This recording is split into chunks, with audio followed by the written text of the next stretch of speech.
like the best country in the world, like it's the coolest country, in the view of it, like from what other people think around the world. Do you think it's different here to how people think it is? Do you think they have really, like the perception of New Zealand is totally different than what the reality is. That's interesting, because that was a leading question, really. Yeah. I mean, I too share that view. People have a view that... Yeah, when I speak to people in Sweden and say, yeah, I studied design in New Zealand, that's... First, design is quite cool itself. Yeah. And then New Zealand is like, just makes it even cooler, and people think like, wow. Yeah. Like that's like you can't do anything cool. So do they think New Zealand's cool? Do you? Or is it just because anywhere foreign? Yeah. You know what I mean? Anywhere foreign's cool. Like foreign beer is always cool. Yeah, so. no, I think it's cool, and it's also because it has this element of nature and also technology. I mean, it's not some sort of Pacific island. It's cool as well, but I mean they got coconuts and beaches, and that's pretty much it. Whereas New Zealand's got a lot more to it. So how do you think Swedes perceive New Zealand as a country? I'm asking you to make... You don't know much. I don't think people know much about it. But they know that they got mountains, beaches. Yeah. But also some culture, and they like the Maori culture. Yeah. And there's also, I mean, it's a developed country as well. Yeah. So. It's cool. So, how do you see New Zealand evolving? What will be different, similar in the future? Yeah. Well, one thing is that so like you got like as a brand, like if you can, it's brilliant. Like and also a good thing with New Zealand compared to like say the US. Yes. I mean, brand America is in free fall and would be marked for years. Yes. Because of what they're doing. Yes. Absolutely. And New Zealand hasn't got anything sort of that can be to their disadvantage in history. They haven't done anything wrong with it. No. And that I think is a really good possibility. Like they can really use that to become a major sort of player in diplomacy or whatever. People have described it as the Switzerland of the South Pacific to me quite a lot. I think that's quite interesting. Yeah. And I mean, people are educated. You got sort of a democratic system and a welfare system that works quite all right. I mean, there's still issues, but still.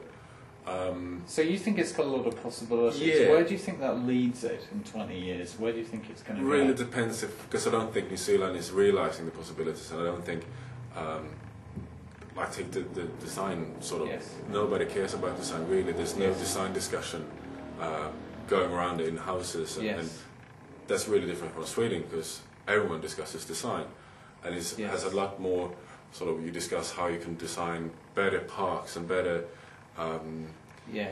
It's on a different level, more so sort of public level. Yes, that's interesting. Whereas here, design, if you talk about design, it's products, it's profit, it's.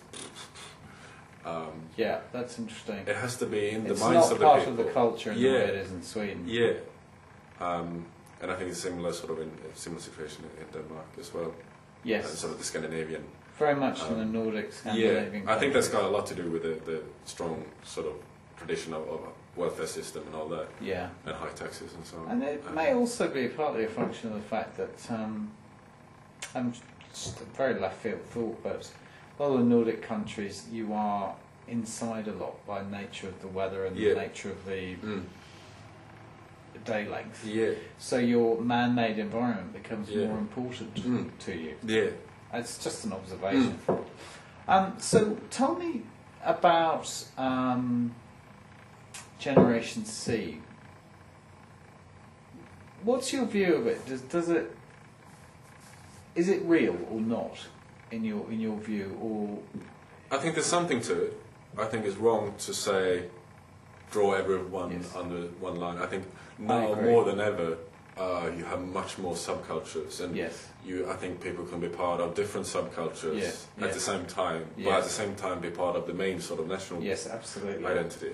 I mean, by its very nature, and because I am interested in social phenomena, I'm not meaning to stereotype, meaning to understand at a deeper level. So, I mean, one of the things that you ask as, say, a social scientist is, does Generation C have a group identity? Does it see itself as an identity, even if in fact it may be expressed differently? Yeah.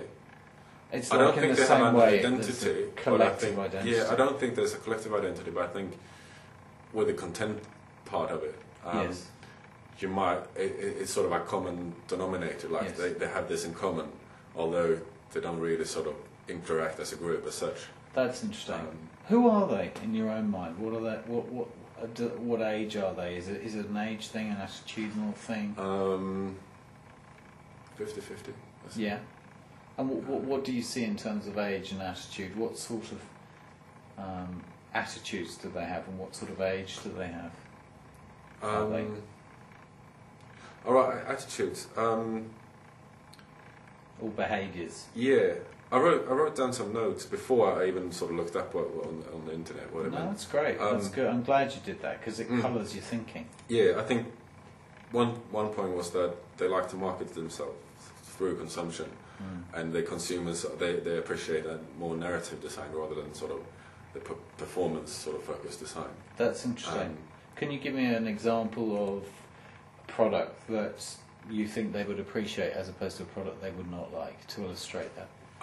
Say in terms of mobile phones or anything you think is illustrative. Yeah, I think Ericsson and Nokia is good in that sense. Ericsson was more technology advanced, really, than Nokia. Yes. But it was an engineering company, whereas Nokia was more a lifestyle company. Where you could change the express on shelves. Absolutely, yes. Which Ericsson at the time just couldn't understand. They couldn't go in. Yeah. So do you think Generation C relate more to Nokia or Ericsson? Nokia. Yeah. Oh, Ericsson is catching up now with Sony and so on. Yeah. But I mean, what that says to me is that your view would be that the Generation C are concerned about the possibility to express themselves in different ways. Yeah, I think the expression is and also, but I thought first when I heard Generation C, I thought it was Generation Creative, like the creative generation. Yes. And people sort of, I think that's something you have to be sort of a bit cautious about because you have to sort of see who's creating. Yes. And by just sort of downloading a ringtone, you're not really creating anything. And I think that's the danger that people think they are creative, but in fact nothing happens. It's just they're just consuming. Yeah. I guess that the debate that's interesting around that is that, and I mention this to everyone, that in the Renaissance, a Renaissance man typically sought to realise his potential in the field of arts and sports.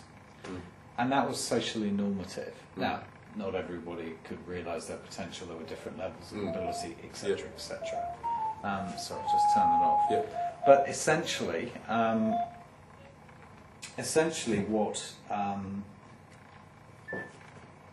there was normative pressure. There was social pressure for people to learn.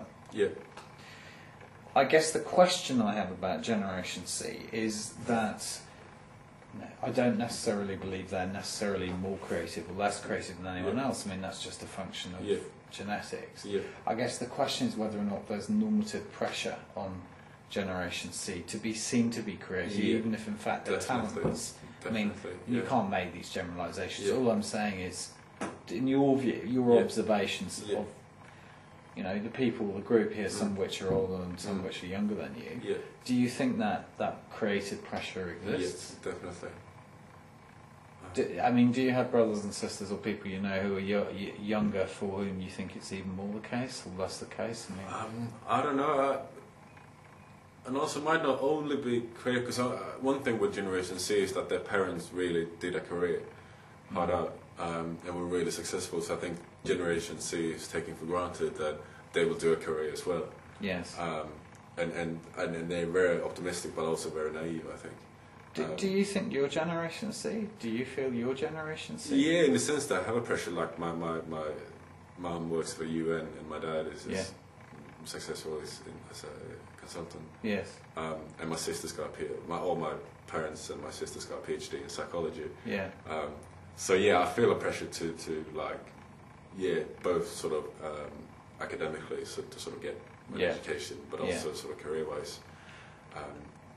And money is like, I don't care about money. Like I don't have to make a lot of money, but it's sort of it would feel to be a little bit of a failure to sort of start working at a supermarket in a So, way. so in what ways are you Generation C and in what ways are you not in headlines? How do you think you are and how do you, beyond the career stuff? Yeah. Yeah, in the career, You see yourself as creative? Do you see yourself as techno-savvy?